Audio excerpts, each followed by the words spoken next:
vais faire une petite réflexion de sciences politiques. Il y a un piège dans lequel on tombe, et dans lequel je suis tombé un certain temps, concernant l'élection à la présidence de la République. Certains disent, oui, le président de la République a plus de pouvoir parce qu'il est élu au suffrage universel. C'est erroné. D'abord parce que De Gaulle n'a été élu au suffrage universel qu'en 65,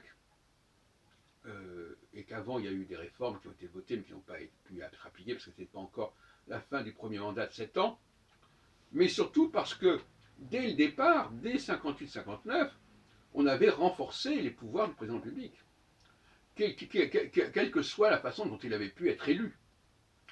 Donc là, on fait des amalgames qui sont épistémologiquement très douteux sur le plan juridique. La Constitution de la République a été conçue pour renforcer le pouvoir présidentiel. Et même si, au départ, il n'avait pas été élu au suffrage universel, ce qui est effectivement le cas, ça ne changeait rien au pouvoir qu'on lui accordait. Donc cette façon, cet amalgame de dire « Ah oui, c'est parce qu'il a été élu au suffrage universel qu'il a ses pouvoirs », c'est une plaisanterie. C'est un non-sens juridique. Il y a des conditions qui ont été prévues dès 58-59 pour renforcer ce pouvoir, et dont d'ailleurs De Gaulle a fait usage, notamment l'article 16, etc. Et les droits, les fonctions du président public elles-mêmes n'ont pas changé du fait de l'élection au suffrage universel. Certains diront oui, mais ça a donné plus de légitimité. Il n'y a pas besoin de légitimité ici. De Gaulle s'était tout à fait contenté de cela en 58-59. S'il avait vraiment voulu le suffrage universel, il l'aurait fait à ce moment-là.